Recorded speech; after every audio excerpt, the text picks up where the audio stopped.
Hi, Riverside family and friends. Have you ever felt like you don't fit in, like you're a stranger? The more I browse Facebook or Instagram, the more I watch or read the news, the more like a stranger I feel.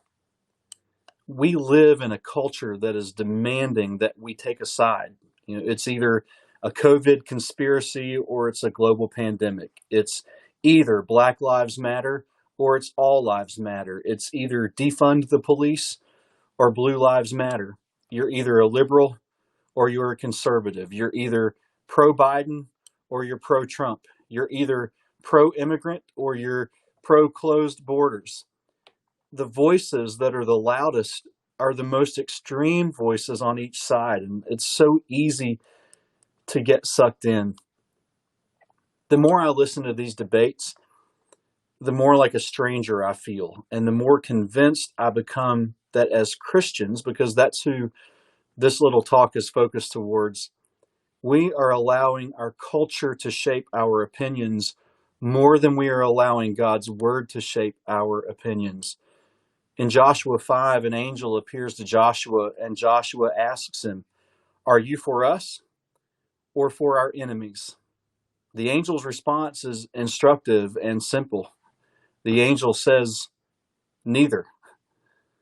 You see, the point is, be careful not to assume God is on your side or agrees with all of your opinions, especially if your opinions haven't been vetted through the lens of God's word.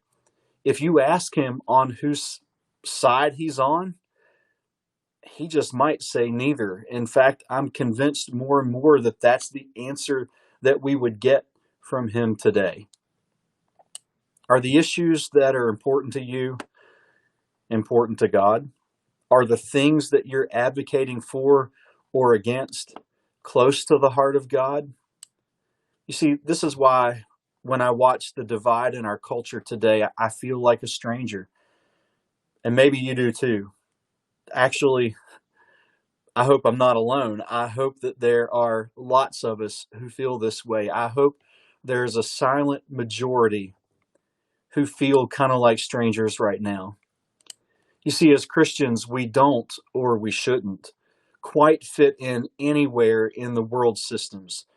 Jesus said we have to live in this world, but we are not of this world. And that makes us strangers because we don't, or we shouldn't, quite fit on either side of the cultural divide. So when I'm asked whose side I'm on, like the angel in Joshua 5, I increasingly find myself saying neither. You see, the more I fall in love with Jesus, the more I love the things he loves and hate the things he hates. And one of those is a world that demands that I conform to its pattern of doing things. So if you are wondering today where I stand, my answer is simply going to be neither. And if you want to know where I stand, read God's word. That's where I stand, unapologetically. I am for what God is for, and I'm against what God's against.